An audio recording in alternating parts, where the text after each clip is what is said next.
me wrestle, Daddy. Daddy, let me wrestle. Don't replace Triple H. I cannot do this, Jason. But my knee is fine. My knee is fine. No, Jason, I have to make a decision. What is going on, guys? This is, as always, Thegreatone, and it's time for SmackDown Live Review. Was it a good show? Was it a bad show? Man, I hoped I would be enjoying it more, but the biggest problem right here is there's no storyline continuation. If there is, it's very minor and something that doesn't really matter that much. What I really want from this show is some promo, like Randy Orton and Kevin Owens promo or something like that, and we didn't got anything like that. The biggest promo, when it comes to promos, the closest thing that we got was Daniel Bryan and Shane McMahon. Now, was this show better than Raw? Yes.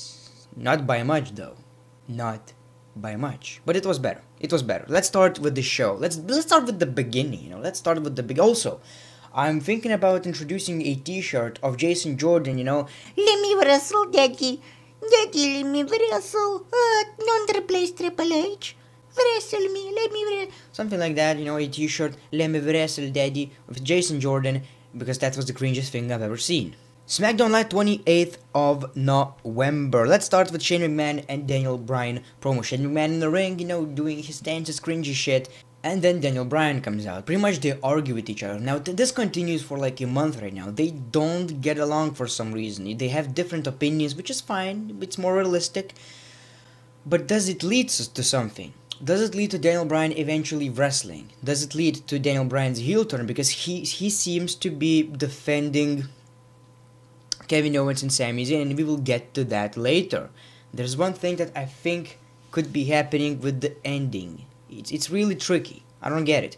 So basically, Shane McMahon said, like, I don't agree with you. I would fire these guys, and you didn't. And he was like, but I put him in matches, and even if I fire them, they're going to go to Raw anyway, which I think is a very good way that they mentioned it, a very good thing, because it's realistic. If you would fire them, they would just go to Raw. What's the point, really? So I think that was a very good detail. Little details really matter, unless it's a little dick.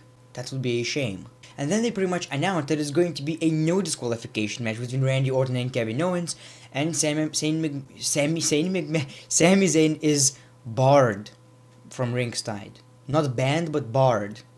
Yeah, that's the first time I'm actually seeing that in wrestling. Anyway, that promo ended, and then we got Gable and Benjamin versus The New Day. The New Day obviously won with a pretty good move. They have this finisher, but basically Big E does a backbreaker, and Xavier Woods jumps on his head with a foot.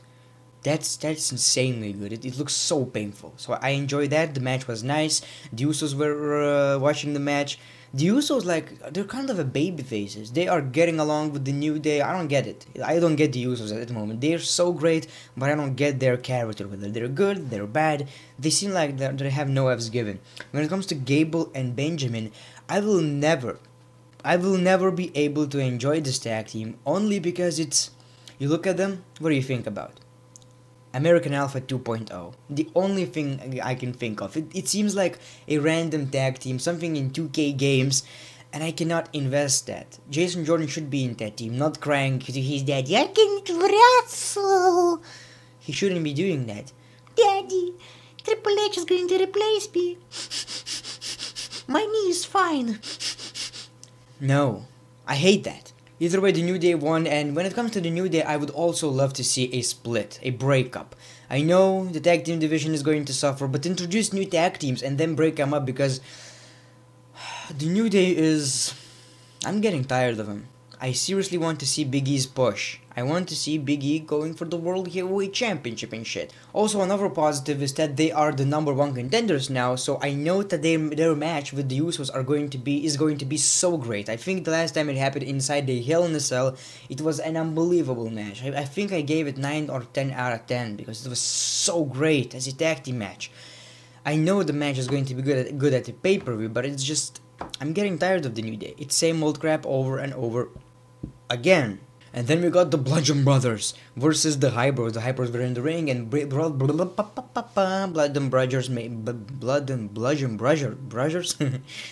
Brothers Bludgeon Brothers made their entrance, and I like them. I like the attire.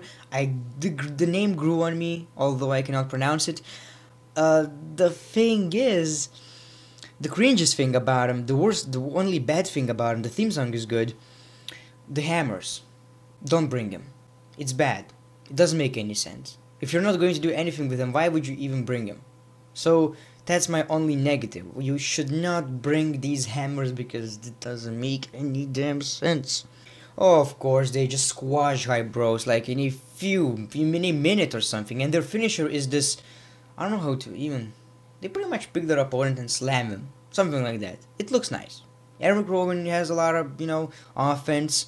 Better than ever before, actually. Luke Harper is just great. The attire, just like I've said, looks nice. The colors are good. Kind of reminds me of Mortal Kombat. And, they won the match, obviously. Squashed them. So it's a great way to build Bludgeon Brothers. Oh, I pronounced it right. And then there was an interview for the High Bros. They pretty much said, what's next for the High Bros? Zack Ryder's talking like, I don't know, man, it's been bad months and shit. It's been bad. We were number one contenders once, but we're not anymore. Bro, and bam, Mojo Rawley snaps Zack Ryder. And to be quite honest with you, I didn't expect it, but I liked the Mojo Rawley's acting, per se. He continued to beat the shit out of Zack Ryder and shout that this is dead, this tag team is dead, all of that sorts of shit, and he was like into it. It felt really intense, so this is something that I really enjoyed. However, the one minus, he was walking out, and Zack Ryder's like, getting up. He's conscious again. And she's looking like nothing happened, like, you just hit me, bruh. Something like that. So I think that was a very negative thing, kinda, on Zack Ryder's part. But Mojo Rawley and him splitting up is very interesting. However, one thing that I'm just going to mention, spit it out, without it being relevant to the script, we're living in a year, 2017, where Dolph Ziggler is not even on the show. One of the greatest of this era, like in 2012, do you remember Ziggler, 2016 Ziggler against The Miz, you remember that guy? Ziggler is not even on the show, and Jason Jordan main evented Raw. How does that make you feel, guys? How does that make you feel? I don't know, guys. It pisses me off. It pisses me off. And then we got Bobby Roode and Baron Corbin promo. Bobby Roode as a face, cringy, bad. He sucks. I'm just gonna say it. As a babyface, he really sucks. He needs to turn heel, for fuck's sakes. He talked trash about Baron Corbin, how he accidentally attacked him last week during Lumberjack match, and he doesn't think it's an accident.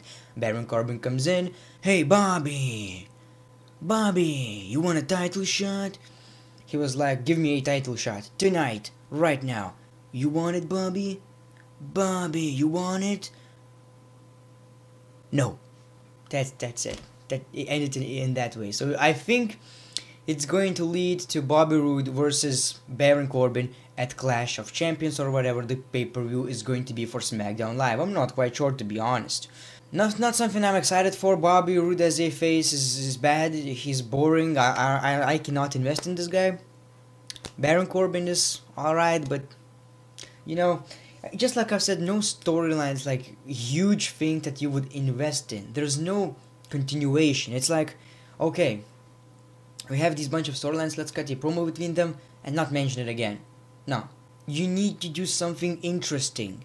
I'm just not alright with watching matches. I'm not that type of dude. I want some storylines. And on SmackDown and on Raw, it's the same crap all over again. Oh, I think Sami Zayn is going to interfere. Yes, he does. Oh, Bobby Roode and Baron Corbin. Baron Corbin will give a title shot. Of course he won't. And he doesn't give a title. It's the same crap all over again. I just... Sometimes it pisses me off. Like, I know sometimes it's good. It makes sense. Yeah, that's supposed to be like that. But make sure to introduce some new promos. Something. Then we got AJ Styles versus the Goons and Jinder Mahal as a manager, a 2-on-1 handicap match. However, before the match even starts, they beat the crap out of AJ, and then the match starts after a long commercial break. The amount of commercial breaks, it's just killing me. It's killing me. Holy shit. Too much. Too many commercials. Too many commercials. Now, I liked there was a very good spot. Yeah. AJ Styles Clash from the second rope. Styles Clash onto another Goon. So he basically did a Styles Clash on another person. It looks dangerous, but that looked so good. It was so good. He wins the match. Jinder Mahal interferes, beats the shit out of AJ, but AJ gets away. And pretty much, I'm the WWE champion, greatest wrestler in the world, blah blah blah. I'm leaving. Rivalry sucks either way. Get Jinder out of the WWE title picture, and yeah, just do it that way. If it's going to be John Cena versus Jinder at WrestleMania, who cares? Let me know in the comments below. Do you care about that? When it comes Jinder versus Cena, don't do it. That's all I'm gonna say. Nobody cares. Nobody gives a damn. Like, my only wish for SmackDown Live right now, that I really hope it's going to come true, AJ Styles walking into WrestleMania as the WWE champion. This guy deserves it all. Seriously. Put this guy as WWE champion into WrestleMania against Shinsuke. Shinsuke winning the Royal Rumble. Absolutely great. I think all of us want that. But WWE is not going to listen. We're going to have, oh, he's Indian and he's American. American is going to win the title. Yeah. And then we got a promo, backstage promo between these women, these new 3 women that came into the WWE, and they're called Riot Squad. What the f? We're called the Riot Squad. Riot Squad. On Raw, on SmackDown, both of these groups are so cringy. They feel like out of place. It feels like, oh, let's put these random women out here because we need women and we might bring Women's Royal Rumble into WWE. I will rather watch Jason Jordan cry for another minute. Daddy. I cannot do this, Jason. But my knee is fine. My knee is fine. No, Jason, I have to make a decision. And then we got women's 3-on-3, Natalya, Charlotte, and Naomi versus the Riot Squad. And their music. They're supposed to be this badass group, and the music is like some rock metal shit, like on the YouTube's free music, something like that. What the f? It sounds so bad. This is even worse than the Pages group. This is even worse than that. It's so out of place. It's so bad. Anyway, Natalya went out. She betrayed her friends, obviously. She's a heel. Then in the ring, they're pretty nice, I think. These 3 squad. They beaten the crap out of Naomi. She was injured. And then they won the match in a pretty decent, fashion. I don't know. We all expected that. Of course they're not gonna lose. And then we got Fashion Files, Saw parody. And I don't know, guys, you might hate me for what I'm going to say. The last time the Fashion Files were interesting was like 6 months ago. It was fine for 2-3 times, and I just don't get it. I don't get it. I don't get this kind of type of comedy, honestly. It's just bad. It's just cringy. It feels so weird. Like, the crowd is, most of them not even reacting to it. The only guy who's into it is Byron Saxton. He's like, oh, Fashion Files. We all don't care. I don't think a lot of people do. I really don't. It's so cheesy, childish, like, oh, we need a key. It's in that horse's toy's head, and Jesus Christ, I'm not gonna talk about it. And then we got the backstage, interviewer, Randy Orton. What are your thoughts tonight? She's such a robot. They have no personality. The only personality is Renee Young. All of these others, like, Randy Orton, what are your thoughts tonight? You're going to face Kevin Owens. What do you think? He just didn't said anything. He was like, I don't talk to fucking robots. He went and like, I'm gonna beat his ass. Now the storyline right here, they betrayed Kevin Owens and Sami Zayn betrayed SmackDown Live. And the thing is, Randy Orton is angry about it. I don't know why he's so angry about it, but he's really angry that they betrayed and he wants revenge. The only guy, why don't anybody else want revenge? I'm not quite sure, but Randy Orton looks nice with a new hairstyle. I dig it. He looks younger. He looks like the Legend Killer. Now, the match was pretty nice. Now, one thing I want you guys to remember is that they had beef on Twitter. Remember that vape thing? Randy Orton calling Kevin Owens fat? Remember that? I just realized that like half through the match that they actually have beef, so I'm not quite sure if that was intentional or not, but this stick thing, how is it called? Holy shit, how do they call that? You know that Randy Orton was beating Kevin Owens with that, and Kevin Owens was like, I think saying either F word or shit. I'm not quite sure because they bleeped it all the time, like there was no audio, so I think it really hurts. And I'm not quite sure if Orton just does that in general or he did it on purpose just to piss Kevin Owens off. Most of the match Randy Orton was actually in control, but after commercial break Kevin Owens was in control. It was no disqualifications and there was nothing really too special, but it was a nice match, you know, Orton versus Owens, something, you know, that we could enjoy, I guess, for 1 week, but not something that I would make into a rivalry. Kevin Owens tries to go out of the ring, out of the arena actually, to the crowd, and then they are like near the entrance, you know where the entrance is, superstars with the theme songs come out and shit. Sami Zayn comes in, even though he is banned with a chair Orton several times, but technically he didn't break any rules. You see, there's a thing, he was banned from ringside, you know? So it was not a ringside anymore. So I think whether Daniel Bryan is going to be blamed for this, like how could you allow it, and he is actually siding with Kevin Owens and Sami Zayn after all, he's going to be like, I did it all the time. Or he is going to complain to Daniel Bryan. Daniel Bryan will be like, well, technically you didn't break any rules. And Shane McMahon is going to be, of course they did. Daniel Bryan is be like, no they didn't. Yes, they did. Shane McMahon is going to be. I'm pretty sure that's going to be a next week's storyline, and I'm to be honest, don't care about it. Sami Zayn and Kevin Owens, at first it was so great when he turned heel, but they kinda screwed it with all of these fillers. They're not doing anything special with them.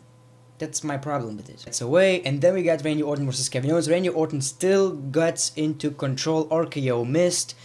Super kick into Randy Orton's face, and before the super kick, Kevin Owens focused on his injured leg, so we know Randy Orton was like, okay, it hurts, so he got super kicked. And interesting thing, Kevin Owens won with a frog splash.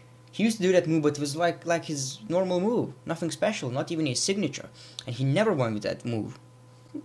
Probably most of the time didn't, but he won with that move, and it made me think like it should be his second finisher. I mean, he's a, you know, buff dude, you know, and being frog splashed by Kevin Owens must hurt. It looks intense, it looks great. Randy Orton 1, 2, 3 lost the match. Kevin Owens wins, gets out of the arena, celebrates. Kevin Owens is the winner of this match. Just like I've said, the show wasn't anything too special. I gave it 6 out of 10, and for Monday Night Raw, I gave it 4 out of 10. So it's slightly different, but SmackDown wasn't the same for like 6 months, man. It's so bad lately, compared. I don't know what happened. Like, I remember in 2016, the SmackDown was this show. Shots fired, something like, oh my god, this is Attitude Era-ish. Is that even scripted? That was our thoughts.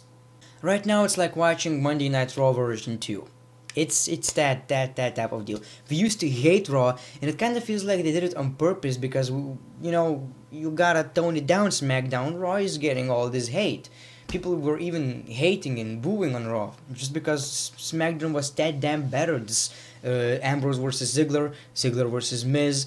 What else was there? John Cena versus AJ Styles. There were so many awesome rivalries, and by the way, matches between AJ Styles versus Dolph Ziggler, these were great. And they're not using AJ Styles on the shows anymore, like in matches most of the time, because they're using it for Cruiserweight division, so people won't leave. Of course, he's wrestling in a dark match after Cruiserweight division, but still, they're keeping him and not giving him to television just because of the stupid Cruiserweight division. We need him on SmackDown. We need to see his matches. Yes, we saw a match, but was that really a match? This is just 2 goons. Nobody gives a crap. He can wrestle later and don't feel a thing. I don't know, guys. What needs to be done to make this a little more interesting? I think we're gonna be like that until WrestleMania time. I think we're going to just watch the show, get disappointed, watch the show, get disappointed. I nearly fall asleep at one point. I missed the beginning of New Day's match. I had to go away, but I came back pretty soon, I guess. But there were some parts where I was nearly falling asleep, so I turned on the lights, I sit down because I couldn't. Obviously because I'm tired, but still, then there's nothing special in the WWE anymore. I'm not talking about the pay-per-views. Pay-per-views sometimes are fine, but most of the time, it's just random shit thrown together. Okay, if I haven't watched today, I'm not missing anything. I'm not missing a damn thing. That kinda sucks. Let me know in the comments below your thoughts about this show, Raw versus SmackDown. Which one was better? How would you rate Raw and how would you rate SmackDown? All of this needs to be in the comments below. Make sure to follow me on Twitter, the link is in the description, Instagram, the link is in the description, Patreon. If you can support me, thank you very much. Make sure to subscribe to my second channel, Greatness TV, also the link is in the description, The Great One. Peace, love, hugs, it's been a pleasure.